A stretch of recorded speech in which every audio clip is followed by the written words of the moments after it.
What's up guys, Cassie Patterson here with the Design Therapy, where we talk everything from business strategy to design, tips, tricks, and everything in between. It's your go-to station for everything design if you want to go through the process or just learn a little bit more about what we do behind closed doors. So on this episode, we're talking about organization. I did a social media post at the Design Therapy, if you want to go look at it, on organizing for designers. It's a public service announcement for design.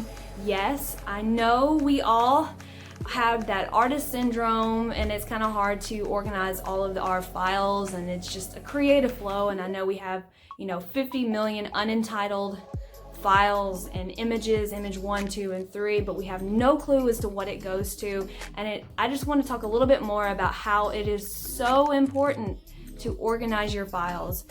On that social media post, I talked more about organizing your folder types, where you have your main client folder or documents, pictures, or whatever. So in the client folder, you would have all of your businesses broken down into their own subfolders, and inside of that you'd have the years that you've worked with them. So like 2019, 2018, 2017. Inside 2019, you go a little bit further of the projects that you've worked on. So you have your brochure, your emails, your social media ads, and inside of that you have your version control. So I never save over a file. I used to. I've learned my lesson. I've lost a lot of things saving over files. And you just want to make sure that you're saving out, a version 1 or a layout 1, layout 2, layout 3, and saving all of those links and the copy that are connected to that, because it's just going to save you a lot of time in the long run. I've spent countless time and energy searching for something when it could have been done in less than a minute and finding it. So make sure that you're labeling all of your, your folders and your file types. What I usually do with my file type is I have the company underscore, kind of like it's a space, but there's a character there. And then you have the type of project that it is. Be very specific about what that project is. Don't just say email 1. I try to do what that email series is about. So if it's about like a conference or a speaker, or it's an ad promo, I say it's an August promo for the merchandise that they're selling this month. And then I have an underscore and I do my V1 or L1 with my initials at the end. And especially when you're working in a company, the reason that you should put like initials at the end of it, so you can know and ask who worked on that file last. It's just gonna help eliminate a lot of like confusion and communication and emails back and forth. I think that always helps. So if I had, another coworker and I did the first version L1 CP, I saved it out, and then I was gone for that day, or I had to pass over that project. The next person, they would do V2 and say their initials are CL. So they would save it out as CL, and the next time I can go on and find out exactly all of the changes that they have made, and I won't be confused as to where they left off. So, and then I'll save out mine as, V3 with my initials. I learned that trick a long time ago from a fellow designer who is absolutely wonderful, and she gave me that trick to labeling out with your initials. It was really, really helpful and eliminates a lot of confusion. So not only do I have the organization with my file types and the file folders, I also try to organize when I'm working inside of programs, whether that's XD, Photoshop, Illustrator, InDesign, you name it.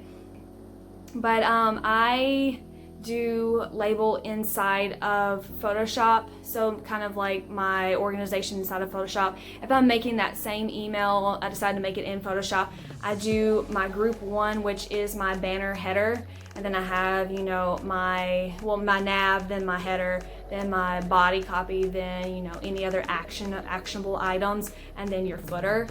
And inside of those, that's where I label all of my files of what those assets are, if I've made any edits or overlays or copy or anything like that. So you can find all of the elements inside those groups.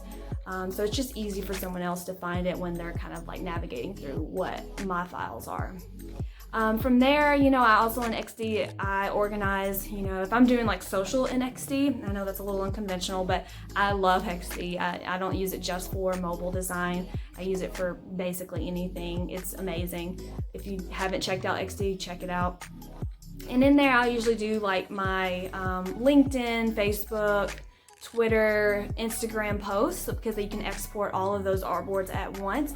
And just make sure that you label all those folders, the artboards, every time that inside of the file. So you have your file, then you have your artboard, and on that, I'll still do the same organization type that I do in other files. I'll say the name of the company, this is a social post for, you know, a promo, and then I'll do underscore Instagram IG, and then underscore layout 1 CP, and I'll do that for each artboard. So when you're exporting it, you know exactly which version you're on, and nothing gets confused. So, you know, I hope this sparks a little bit of creativity for you in trying to organize and not have 50 million unentitled programs and files, because it's really going to save you time and going to save your client time, and it's going to be so much more efficient. And you're not going to be looking for all of your slices that are labeled image 1, image 2, image 1.1, image 2.2. And I know we've all done it. I do it too. But I'm telling you, it's really going to help your process and help you become more efficient within time management. So get out there and organize, label, and define all of your processes with designing your artwork. And I hope this has been helpful. So if you want to know any more about the topics or design tips and tricks that I have, make sure that you subscribe to this YouTube channel at The Design Therapy. And if you have any topics that you want me to kind of touch on, make sure that you're putting those in the comments below, and I'll hope to talk about them. I'll see you around. Bye.